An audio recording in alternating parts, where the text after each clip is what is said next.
Өнөөдөр Монгол улсын гендер эрхтэйч байдлыг хангах тухай хуулийн хэрэгжилтийн үнэлгээний үр дагаврын талаар та бүхэнд би танилцуулах гэж байна. Тэгэхээр миний танилцуулах хэсэг болохоор гендер эрхтэйч байдлыг хангах тухай хуулийн 10 дугаар зүйл, 21 дугаар зүйл, энэ маань бол 10 11 дугаар зүйл төрийн албан дах гендерийн эрхтэйч байдлын баталгааны хэрэгжилтийн талаар бол түнд хэрэгжиж байгаа ямар асуудлыг авч үзэх ёстой юм, ямар заалтууд нь хэрэгжихгүй байгаа юм гэдэг асуудлаар ярилцсан. Тэгэхээр миний энэ бол төрийн алба болон төрийн албаны зөвлөлтөй холбоотой үүрэг мандатын талаар 5 заалт байдаг. Энэ 5 заалтын бол ахис дэвшил гарсан бол нэг л заалтуудаас бол дөрвөлөнд нь бол ахис дэвшил гараагүй гэсэн ийм үр дүн гарсан байна. Тэгэхээр зэрэг та бүхэн товчхон 10 дугаар зүйл дээр ямар зүйлийг заалтан дээр хуулийн дээр байдгийг хуулийн хэрэгжилт ямар байгаа дээр та бүхэнд товчхон танилцуулъя. 10 дугаар зүйл дээр төрийн албан дах гендер эрхтэйч байдлын баталгааг бол гаргаж өгсөн. Тухайлах юм бол 10-1 дээр бол төрөөс эрэгтэй эмэгтэй хүмүүс бол төрийн албанд орох, албан тушаал эрхлэх эрхтэйч бодтой хэрэгжих боломж нөхцөл хангах бодлого хэрэгжүүлнэ гэж заасан байгаа. Тэгэхээр зэрэг манай энэ судалгаан дээр бол засгийн газар томилогдох төрийн улс төрийн албан тушаалтанд бол төрийн албаны тухай хуулийн 11.1.3, 11.1.5, 11.7 заасны дагуу Монгол улсын ерөнхий сайд, Монгол улсын засгийн газрын гишүүн буюу сайд нар, шадар сайд засгийн газрын хэрэглэх хэвийн газрыг бол хамруулан ойлгосон байгаа. Тэгэхээр зэрэг энэ хамруулан авч үзээд бол энэ улсын хурлын 2-5 бүхэн мэдж байгаа 2020 оны сонгуулийн үр дүнд байгуулагдсан засгийн газрын бүтцэх улс төрийн албан тушаалтны хүүсийн харьцаа бол 16.1 эмэгтэй эрэгтэйгээр хүүсээр авч 83.9 гэсэн ийм хувьтай байгаа. Тэгэхээр зэрэг энэ хувьтай бол квотыг бол харьцаа байгаа нь бол сайдын түвшинд бол хүүсийн харьцаа бол 17.6 тэгээд 82.4 гэсэн юм хувьтай байгаа. Хэдийгээр ийм дэвшлүүд гарсан байгаа боловч дээд сайд нарын хүүсийн харьцаан дээр бол 14.3, 85.7 гэсэн хувьтай байгаа нь бол хуулийн квотыг хангахгүй байгаамаа.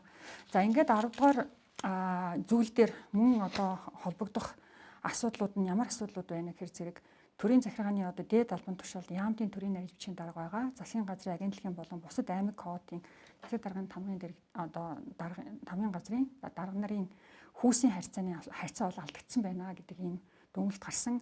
Энэ дээр бол гарч байгаа шийдвэр гаргах түвшинд ялангуяа төсөв хуваарлах, захиран зарцуулах асуудлууд дээр энэ гүйцэтгэх дунд шатанд бол эрэгтэйчүүд бол илүү давмгаал шийдвэр гаргах дээр тулгарч байгаа болвол дунд шатанд бол эмэгтэй удирдлагууд илүү гүйцэтгэх түвшинд байна гэсэн ийм дүгнэлтүүдийг гаргасан.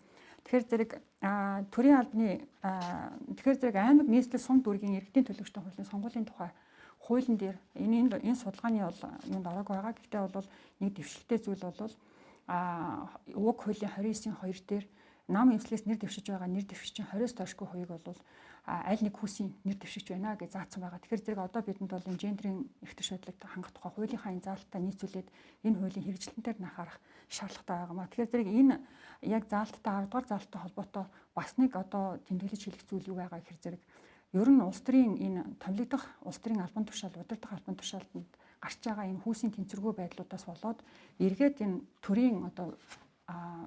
төрийн захиргааны удирдах түвшинд бол энэ маань эргээд нөлөөлж байгаа ийм динамик бол харагдаж байгаа. Тийм учраас энэ дээр бол бид хүүсийг хангах тал дээр ажиллах шаардлагатай байгаа. 21 дугаар зүйл дээр би бол онцлож нэг зүйлийг хэлхийг хүсэж байна. Тэгэхээр 21 дугаар зүйл маань төрийн албаны зөвлөлдөх үүргийг бол ямар заалт байдаг вэ гэхээр зэрэг 21 дугаар зүйлийн 21.1.4 заасна төрийн албаны зөвлөл бол 10 дугаар зүйл гэж миний урдны ярьсан тэр 10 дугаар зүйлтэй 14 дахь заалтын хэрэгжилтэнд хэнд тавих үүрэгтэйг бол анхааруулж хуулийн хэрэгжүүлж ажиллах ёстой байна гэдэг ийм саналуудыг өгсөн байгаа. Тэгээд уг үүрэг удирдамжид жишээлх юм бол хүүсийн харьцааг бол хууль заасан квотын дагуу хүргэхийн тулд хүний нөөцийн бүрдүүлэлт сонгон шалгуурлалтын дээр тодорхой нэг хүүсийн төлөөллийг илүү оролцуулах. Тэгээд гендер эрхтэйч байдлыг хангах тухай хуулийн 7 дугаар зүйл заасан тусгай арга хэмжээг авч ажилуулах хэрэгжүүлэх бодлого бол шаардлагатай байна гэсэн тийм дүгнэлт санал зөвлөмжийг өгч байна. Түүнчлэн энэ төрийн албаны тухай хуулийн шинжилсэн хариулга түүнийг дагалдан гарсан төрийн албан акт нөөц бүрдүүлэх сонгон шалгуулалт энэ журамдаараас өөрчлөлт оруулах хэрэгтэй гэсэн санал зөвлөж өгч байгаамаа. За дараагийн нэг 21 дугаар зүйл дээр мэдээж бол энэ дэр гендер эрхтэйч байдлыг хангах чиглэлээр төрийн албаны зөвлөлийн чиг үүргийг бол тодорхой заасан байгаа. Тэгэхээр энд бол төдийлөн ахис дэвшилт гарсангүй байна гэсэн ийм дүгнэлтийг хийсэн. Яагаад тэгэхээр энэ миний өмнө ярьсан тэр мэдээлэл статистикийн тоо баримтуудыг хүүсээр ангилж одоо ангилах тийм мэдээллийн тогтолцоо бол байхгүй байгаа тийм. Тийм учраас төрийн албан хаагчдын хүүсээр ангилсан статистик мэдээг бол тогтолцоог бүрдүүлэх чиглэлээр арга хэмжээ авах хэрэгтэй байна. Түүнчлэн яг энэ албан тушаалын ангиллаар наривчлаар нь гаргах нь бол чухал байна гэсэн ийм дүгнэлтийг хийж байгаа.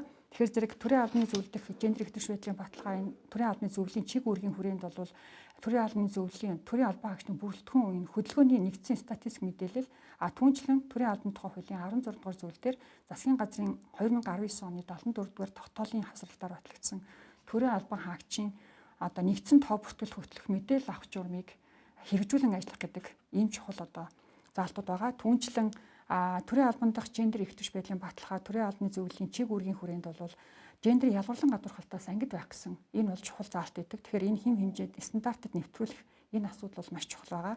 Тэгэхээр зэрэг хэрэгжилтийн үр дагаврын төвшөнд бол төдийлөн бас ахиц гарсангүй гэсэн юм дүгнэлт гарч байгаа. Тэгэхээр энэ заалттай холбоотой шилэх юм бол төрийн албыг гендерийн ялгарлан гадуурхалтаас ангид байлгах энэ нэгдсэн арга хэмжээг тогтоож өгсөн стандарт нэвтрүүлэх энэ стандартыг нэвтрүүлэх асуудал чухал байгаа.